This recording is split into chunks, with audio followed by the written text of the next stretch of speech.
Я вас вітаю.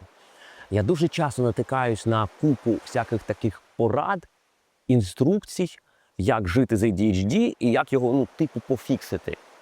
Часто я відчуваю в цих реченнях такий тон, начебто все це дуже просто.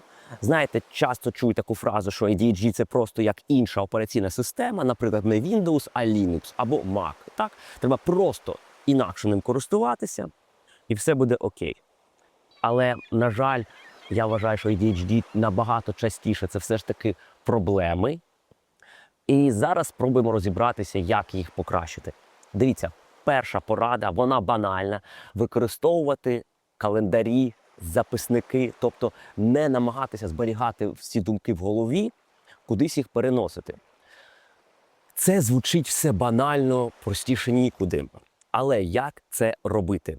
Скажу чесно, я це чув безліч разів і намагався навіть це впровадити. Я пам'ятаю, знаєте, років в 12 я завів собі такий записничок, знаєте, з алфавітом, щоб, для контактів. Я вже тоді часто губив речі і не міг їх знайти. І навіть справа не в тому, що не міг знайти, а знаєте, навіть на етапі, коли в тебе ця річ є, вона зараз у тебе в руках, і я зараз намагаюся кудись її покласти, розуміючи, що я про це забуду. І де я зможу її потім взяти, через кілька років, наприклад. І я розумію, що в мене немає відповіді на це питання. Тобто, або покласти десь на видне місце, що, часто не варіант, або якось логічно, так, щоб я зміг потім логічно визначити, де ж вона лежить. І я розумію, що ні, мені не вдасться це зробити. Я завів собі записничок з алфавітом. І що ви думаєте? Там було пару записів, але я, по факту, жодного разу ним не користувався. Але з появою штучного інтелекту і комп'ютерних технологій все трошечки змінилося. Тепер я, до речі, зроблю окреме відео про Google Календар.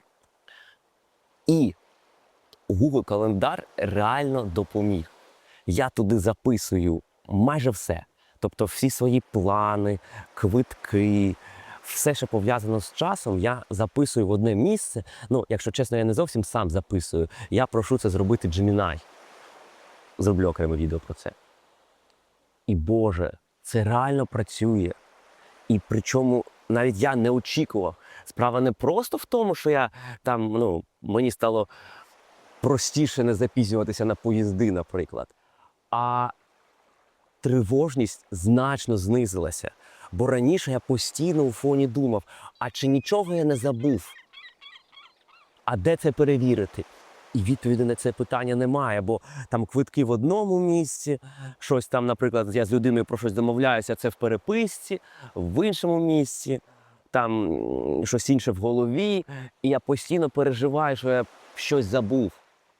Але тепер, коли все в одному місці, і воно автоматично нагадує, реально в рази простіше.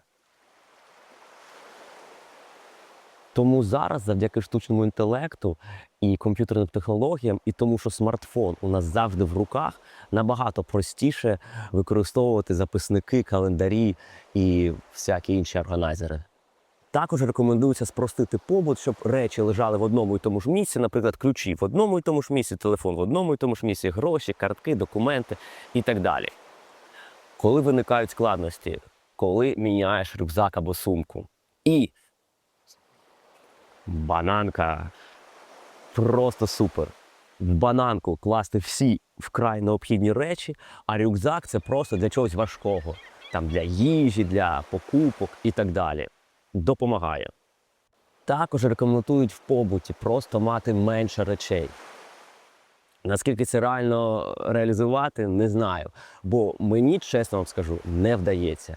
Бо купа всяких хобі, купа всяких планів, ідей, які не реалізовані, але я думаю про це, що я можу почати займатися, не знаю, альпінізмом, підводною зйомкою, веденням свого блогу, не знаю, тваринами, ще чимось. І тому всі речі я зберігаю.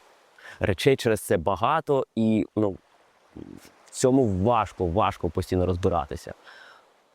Одна з найважливіших рекомендацій – це спорт і здоровий спосіб життя. Так, це допомагає всім людям з ADHD так само. Як ж займатися спортом? Дам дві поради. Перша порада – треба знайти спорт, який вам подобається. І друга порада, ще цінніша – не займатися самому. Тобто треба знаходити компанію, бо от реально, коли є компанія людей, з якими ти ходиш постійно на тренування, набагато простіше не пропускати тренування, ходити, і це приємніше. І взагалі не бути самому. Всі справи, всі проєкти, все робити з кимось, з компаньйонами, з друзями, в команді.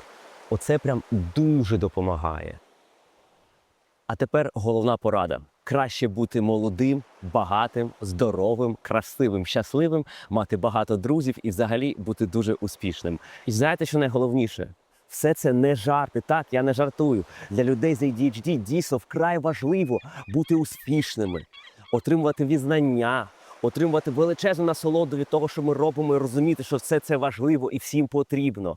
Але проблема полягає в тому, що це потрібно всім людям. Але якщо люди з ADHD цього не досягають, то нам набагато болісніше.